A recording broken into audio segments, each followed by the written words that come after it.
தமிழ் ஜனம் நேயர்களுக்கு என்னுடைய பணிவான வணக்கங்கள். தமிழ் திரையிலே தேசியம் தெய்வீகம் என்கின்ற தொடரிலே கண்ணதாசனை குறித்து தொடர்ந்து பார்த்து வருகிறோம். பாரதத்தினுடைய பெருமைகள் என்ன? விஞ்ஞான அளவிலே இருந்தாலும் சரி, தத்துவ இயலில் இருந்தாலும் சரி, இவையெல்லாம் என்ன என்ன என்பதையெல்லாம் ஒரு காலத்திலே நாம் மறந்து விட்டோம். நாம் அடிமைகளானோம். அதன் பிறகு நாம் மூடர்களாக வாழ்ந்திருக்கிறோம் என்று நம்மை சித்தரித்தார்கள். இதெல்லாம் மிகப்பெரிய பொய். இது மிக பழமையான நாகரீகம், இது மிக உன்னதமான நாகரீகம், இது மிக அற்புதமான நாகரீகம். இதைத்தான் அவர் கண்ணதாசன் அவர்கள் அர்த்தமுள்ள இந்து மதம் என்று மதம்னு சொல்லிவிட்டார்கள். இந்து தர்மம், அது மதம் அல்ல. மதம் அப்படின்னா ஒரு கொள்கை என்று பொருள். இது அப்படிப்பட்ட கொள்கை அல்ல. இது ஒரு தேடுதலின் வாயிலாக நம்முடைய பிரம்மாண்டமான நமக்குள்ளேயே பொதிந்திருக்கக்கூடிய மிகப்பெரிய ஆன்ம பரிமாணத்தை, அது இந்த பூமியை விட்டு, இந்த உடலை விட்டு, நம்முடைய வாழ்க்கையை விட்டு அகன்றதல்ல, அதோடு சேர்ந்து இருக்கக்கூடியது. அப்படிப்பட்ட ஒரு மகத்துவம் என்று காட்டினார்கள். பொதுவாக சொல்லுவார்கள், what is the contribution of India towards mathematics? இந்த கணக்கு விஷயத்தில் இந்தியா என்ன செய்தது? எத்தனையோ இருக்குது, நாம தான் படிக்க மாட்டோமே. எல்லாமே வெள்ளக்காரன் சொல்லி கொடுத்தது தான் நினைப்போம். அதெல்லாம் தவறு. அப்போ ஒன்று சொல்லுவார்கள், இட் இஸ் ஜீரோ என்பார்கள். கான்ட்ரிபியூஷன் இஸ் ஜீரோ அப்படின்னா அது ஒரு ஸ்லேடை. என்ன நீ கண்டிட்டேன்னா ஜீரோ, பூஜ்ஜியம் தான், ஒன்றும் கிடையாது அப்படின்னு சொல்கிற மாதிரி எடுத்துக்கலாம். இல்லைன்னா இன்னொரு விதமாக எடுத்துக்கலாம். அந்த ஜீரோன்னு இருக்குது பாருங்க. இந்த ஜீரோன்னா என்ன? இப்போ 1 எழுதுகிறோம், 2 எழுதுகிறோம், 9 எழுதுகிறோம். 9 ஆச்சு, 10 எழுதுகிறோம். என்ன பண்ணுறோம்? 1 போட்டு 10க்கு 1க்கு பக்கத்தில் ஒரு இடம் வச்சுருக்கோம். அதை சைஃபர், டெசிமல் சிஸ்டம்னு பேர். அப்போ அங்கே ஜீரோ போட்டால் என்ன ஆகிடுதுன்னா, 10க்கு வேறு விதமான எழுத்து நம்ம போட வேண்டியதில்லை. ஜீரோவை போட்டால் 10 சொல்லலாம். அப்புறம் 11, 1 2 தடவை எழுதுனா போகிறோம், 11. இப்படிங்கிற முறையே கணக்குக்கு வந்தது இந்தியா இந்த சைஃபரை, பூஜ்ஜியத்தை கண்டுபிடித்ததன் காரணமாகத்தான் என்கிற பொழுது இந்தியா என்ன செய்யும் அப்படின்னு கேட்டால், ரூட் ஆஃப் த ப்ராப்ளம், அடிநிலைக்கு போகும். வேதங்கள் என்ன செய்தன, என்ன செய்து கிழித்து விட்டன என்று கேட்பார்கள். உலகத்தில் யாரும் செய்யாத ஒரு விஷயத்தை அவை செய்தன.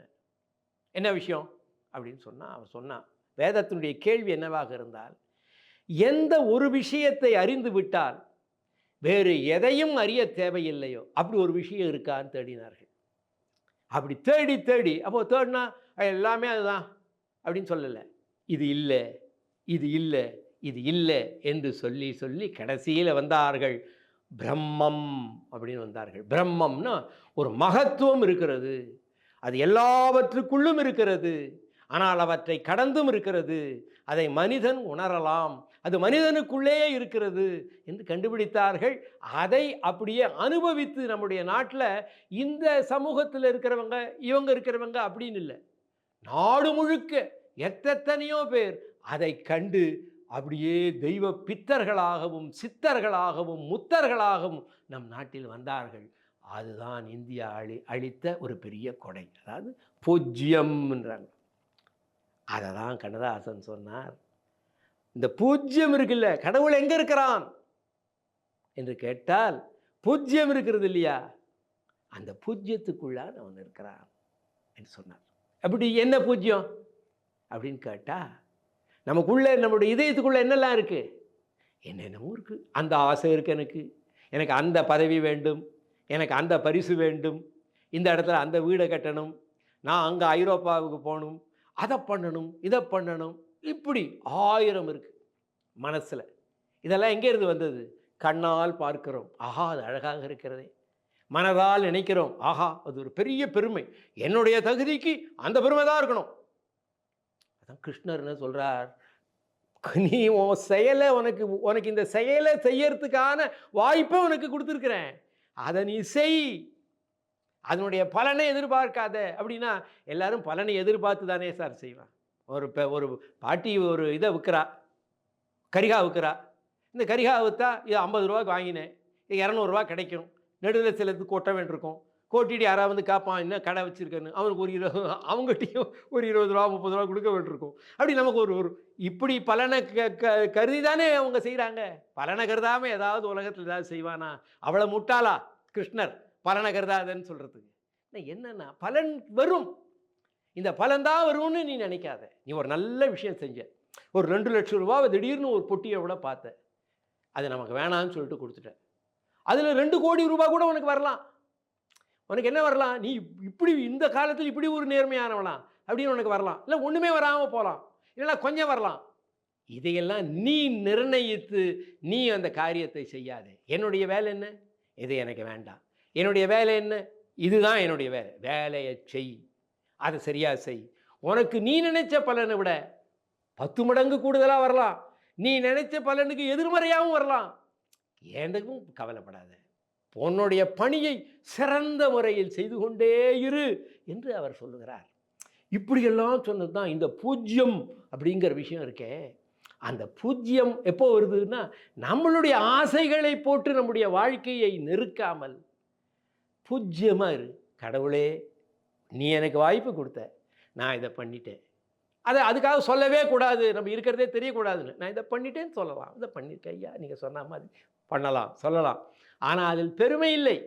அதை பண்ணிடு, செய். என்ன பலன் வரும் பாரு. நீ 10 ரூபா எதிர்பார்த்த, 10,000 வந்தாலும் வரலாம், 10 லட்சம் வந்தாலும் வரலாம், சொல்ல முடியாது. ஆகவே பலனை நினைத்து செய்யாதே என்று சொல்கிறார். அந்த விஷயம் என்ன? அது ஒரு பூஜ்யம். Don't think about the thing அப்படின்னு சொல்லும் பொழுது கடவுளை அந்த பூஜ்யமாக பார்த்தார். எந்த பூஜ்யம்? நம்முடைய ஆசைகள், அதையெல்லாம் நம்முடைய இதயத்தில் இருக்கிறது எல்லாத்தையும் எடுத்துட்டு நாம் பகவானேன்னு நினைக்கிற பொழுது, அது எப்போ உயர்ந்த எண்ணம், அது எப்படி வரும்? ஆசை இருக்கிறது தப்பில்லை, பகவானே சொல்கிறார், ஆசை நீ வச்சுக்கோ பரவாயில்ல. ஆனால் ஆசை எப்போ குறைஞ்சி விடும்னா, நான் அதுக்காக இல்லையா, நீங்கள் எத்தனை பெருமைக்குரியவர், அதனால் உங்ககிட்ட வந்தேன் பார்க்கறதுக்கு, எனக்கு இது வேண்டுமென்று வரவில்லை என்று நினைக்கிற பொழுது அவர் என்ன செய்வார்? அதை விட பெரிய ஒரு பகுதி, ஒரு இது கிடைக்கும், பதவி நமக்கு கிடைக்கும். இதெல்லாம் வாழ்க்கையில் நடக்கும். இதனால தான் சொல்லிட்டு அவர் என்ன பண்ணார்? பூஜ்ஜியத்துக்குள்ளே ஒரு ராஜ்யத்தை ஆண்டு கொண்டு புரியாமலே இருப்பான் ஒருவன். நம் மனசால புரிஞ்சுக்க முடியாது, நல்ல உணர்வால் புரிஞ்சுக்கலாம். அவனை புரிந்து கொண்டால் அவன் தான் இறைவன். அவனை புரிஞ்சுக்கலாம். ஐயா, நல்லவர்களோடு பழகு, உயர்ந்த தன்மைகள் இருப்பவர்களோடு பழகு, அப்போ தெரிஞ்சிடும் உனக்கு. அப்படியே அந்த தெய்வீகம் உன்னிடமும் படர தொடங்கிவிடும்ன்ற பாட்டை இவர் ஏராளமான சிந்துகள் எழுதி இந்த பாடலை அவர் எழுதினார். அதில் சிலவற்றை எடுத்து பயன்படுத்தினார்கள் சினிமாவிலே.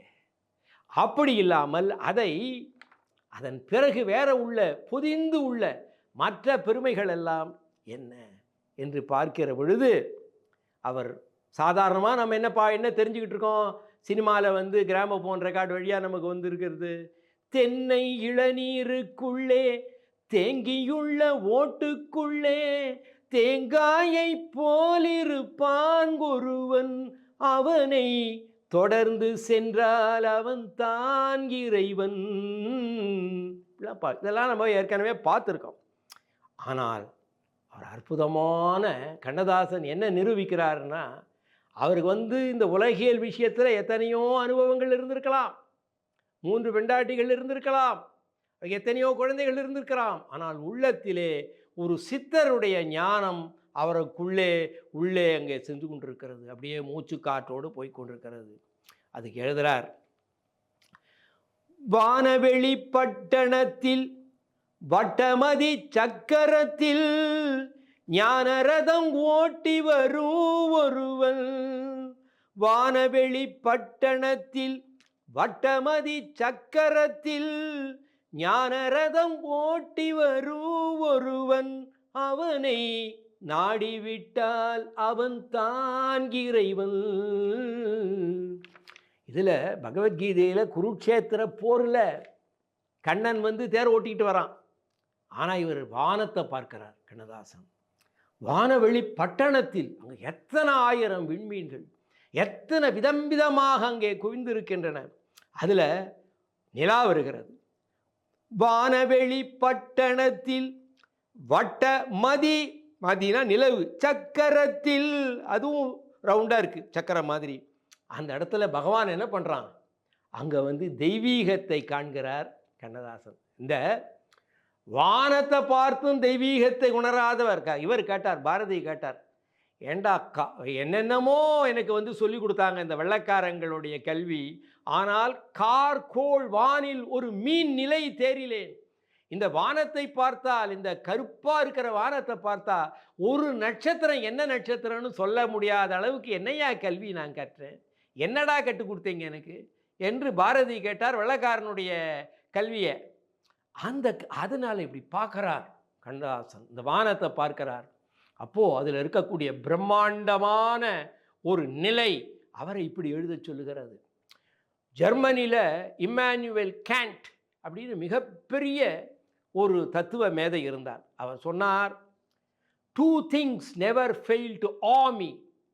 2 விஷயங்கள் எனக்கு பிரமிப்பை ஏற்படுத்த தவறுவதே இல்லை. ஒன்று த ஸ்டாரி ஹெவன்ஸ், இந்த ஏகமாக நட்சத்திரங்கள் குவிந்திருக்கக்கூடிய வானத்தை பார்க்கிற பொழுது அப்படியே பிரமிப்பு அடைகிறேன். அதே நேரத்திலே எனது உள்ளத்திலே பார்க்கிறேன். இந்த உள்ளத்தில் என்ன இருக்குன்னா, த மாரல் லா வித்தின் என்று சொன்னார். மாரல் லா வித்தின் அப்படின்னா என்ன அப்படின்னு கேட்டால், உள்ள ஒரு தார்மீகம், தர்மம்ங்கிற சிந்தனை இருக்குல்ல. தர்மம்னா மற்றவனுக்கு தர்மம் கொடுக்கறது இல்லை, மற்றவனுக்கு தர்மம் கொடுக்கறது இல்லை. அது என்னது அப்படின்னு கேட்டால், நன்மையை செய், இது தவறு, அது சரின்னு யாரோ கற்றுக் கொடுத்தது மட்டும் வரல, உள்ள ஒரு உணர்வு இருந்து கொண்டே இருக்கிறது. நீ எப்படி பிறர் எப்படி உன்னை நடத்த வேண்டும் என்று நீ நினைக்கிறாயோ அதுபோல் பிறரை நீ நடத்து என்பது போன்றெல்லாம் உள்ளத்திலே வரக்கூடிய ஒரு அற உணர்வுகள் இருக்கின்றன அல்லவா. அந்த அற உணர்வுகள் இதயத்திலே இருக்கின்றன. அதை பார்த்தும் பிரமிக்கிறேன், இந்த வானத்திலே இருக்கக்கூடிய நட்சத்திரங்களை பார்த்தும் பிரமிக்கிறேன் என்று இம்மானுவேல் கேண்ட் சொன்னார். அதைத்தான் இவர் வானவெளி பட்டணத்தில் வட்டமதி சக்கரத்தில் ஞான ரதம் ஓட்டி வரும் ஒருவன். ஞான ரதம் ஓட்டி வரானா, அது கண்ணனை அந்த நிலையிலே பார்த்தால் எவ்வளவு சந்தோஷமாக இருக்கும் இல்லையா. கண்ணனுடைய பக்தர்களுக்கு அதை பார்த்தால் அப்படிதான் விஸ்வரூபம் காட்டுகிறான். அதாவது விராட் ஸ்வரூபம் அப்படின்னா என்னன்னா, இந்த பூமி இந்த வானம், இந்த பூமி, இந்த மரங்கள் எல்லாமே தெய்வம்தான், எல்லாமே தெய்வீ இறைவனுடைய தன்மையினால் தான் ஒரு ஆலமரம் இப்படி இருக்கிறது, பிரம்மாண்டமாக இருக்கிறது என்று சொன்னால் அது இறைவனுடைய அருளால் தான் இருக்கிறது. அதனால்தான் உபனிஷதம் என்ன சொல்லியதுன்னா, அனோர் அணியான் மகதோ மகியான், மலையை விட மாண்பானவன் அவன். அதே நேரத்தில் இறைவன் இந்த அணுவை விடக்கூட சிறிய அளவிலே நுட்பமான அளவிலே இருக்கிறான் என்று சொல்லியது. அதுபோன்ற ஒரு அற்புதமான விஷயங்களை 5 மலர் காட்டுக்குள்ளே ஆசை மலர் பூத்திருந்தால் நெஞ்ச மலர் நீக்கிவிடும் ஒருவன், அவனை நினைத்து கொண்டால் அவன் தான் இறைவன். அப்படின்னா என்ன அர்த்தம்? 5 மலர் காட்டுக்குள்ளேனா 5 பொறிகள் இருக்கின்ற கண்ணு காது, இதுலேருந்து வரதெல்லாம் தான் நம்ம ப்ராசஸ் பண்ணிகிட்டு இருக்கோம். நம்மளுடைய மைண்டில் கம்ப்யூட்டர் என்ன ப்ராசஸ் பண்ணுது, வெளியில் ஆஹா இது அழகாக இருக்கே, இது ஆஹா அது சுவையாக இருக்கே, ஆஹா இது நல்ல சென்ட்டாக இருக்கே, இது நம்ம எப்படி வாங்கலாம், இதை எப்படி சாப்பிடலாம் என்று எல்லாம் நினைத்து கொண்டிருக்கிறது. அந்த 5 மலர் காட்டுக்குள்ளே ஆசை மலர் பூத்திருந்தால் அப்போது நமக்கு ஆசை வந்துடுது. ஆஹா இது வேண்டும் அது வேண்டும், அப்படி இருக்கணும் இப்படி இருக்கணும், இதுக்கு அளவே இல்லை, எவ்வளவு இருந்தாலும் ஆசை வந்துக்கிட்டே இருக்கும். அதெல்லாம் இருக்கும் பொழுது நெஞ்ச மலர் நீக்கி விடும் ஒருவன், அவன் வரமாட்டான். ஏன்னா வெளியில் இருக்கிறதெல்லாம் தான். அப்போ உள்ள அடக்கி இறைவனுடைய பெயரை அப்பா அச்சுதா கோவிந்தா நாராயணா இல்லைனது ஓம் சிவா ஹரா ஓம் முருகா என்று நினைத்து நினைத்து நினைத்து அதற்குள்ளே அடங்க. நம்முடைய சமயத்தில் இவ்வளோ தெய்வங்கள் இருக்கிறதுன்றோம், நம்முடைய இஷ்ட தெய்வம் எது இருக்கிறதோ அதன் பெயரை சொல்ல சொல்ல சொல்ல சொல்ல உள்ளே அந்த ஒளி ஏறி ஏறி ஏறி நெஞ்சமலர் நீங்கி இருந்தான் இல்லையா, அவன் நினைத்து கொண்டால் அவன்தான் இறைவன் என்றெல்லாம். இது ஒவ்வொன்றுத்தையும் வச்சு 1 மணி நேரம் பேசலாங்கிற அளவில் ஒரு சித்தர்களுடைய பாணியில் அவர் அந்த பூஜ்ஜியத்துக்குள்ளே எப்படிப்பட்ட ராஜ்யங்கள் எல்லாம் அமைந்திருக்கின்றன, எப்படி இறைவனை நினைத்து நினைத்து நினைத்து நினைந்து நினைந்து உணர்ந்து உணர்ந்து அன்பே நெகிழ்ந்து நெகிழ்ந்து ஊற்றிடும் கண்ணீர் அதனால் உடம்பு நனைந்து நனைந்து அருளமுதே நன்னிதியே ஞான நடத்தரசே என் உரிமை நாயகனே என்று வனைந்து வனைந்து ஏத்துதும் நாம் வம்மின் உலகியலீர். உலகியலீர், இந்த அஞ்சு மலர் காட்டுக்குள்ள இருக்கீங்க இல்லையா, நீங்க உலகியலீர் ஏத்துதும் நாம் வம்மின் உலகியலீர் மரணமில்லா பெருவாழ்வில் வாழ்ந்திடலாம் கண்டீர். சும்மா சும்மா இறந்து இறந்து பிறந்து பிறந்து இருக்கக்கூடிய வாழ்க்கையெல்லாம் மாறி மரணமே இல்லாத வாழ்க்கை நாம் வாழலாம் புனைந்துரையேன். இது சும்மா பொய் சொல்கிறேன்னு நினைக்கிறீங்களா? நீ இட்டுக்கிட்டி சொல்கிறேன்னு நினைக்கிறீங்களா? புனைந்துரையேன் பொய் புகழேன் சத்தியம் சொல்கின்றேன். ஏனென்றால் இதெல்லாம் ஏன் உண்மைன்னா, நம்முடைய சொரூபம் என்ன, இது வேற யாரும் சொல்லி நமக்கு வரதில்லை. நாம யாரு, நாமே யாரு அப்படின்னா, நாம் சத் சித் ஆனந்தமாக மனிதர்களாக பிறந்திருக்கிறோம். நம்முடைய மனசுக்குள்ள அந்த ஆனந்தம், அந்த சத்தியம், அந்த நித்தியம், அந்த பேரறிவு உள்ளே வீற்றிருக்கிறது. அதன் பக்கம் அதனால தான் நாக்கில் சுவை வருதுன்னா அந்த உள்ளே இருக்கிற ஆனந்தத்தினுடைய ஒரு பகுதி தான். அதன் பக்கம் நாம் இறைவனுடைய பெயர்களை சொல்லி திரும்பினால் என்ன ஆகும்? அந்த ஆனந்தம் நமக்குள்ள வருது மட்டும் இல்லை, நம் வாயிலாக நம் பிள்ளைகளுக்கு, நம் உறவினர்களுக்கு, இந்த உலகத்திற்கெல்லாம் அது போய் சேரும். இதனால்தான் அர்த்தம் உள்ளது நம்முடைய தர்மம் என்று கூறிக்கொண்டே அந்த பூஜ்யத்துக்குள்ளே இருக்கக்கூடிய பரமனை அவர் நமக்கு அவருடைய முகவரியை நமக்கு காட்டிக்கொண்டே இருந்தார் கண்ணதாசன் அவர்கள்.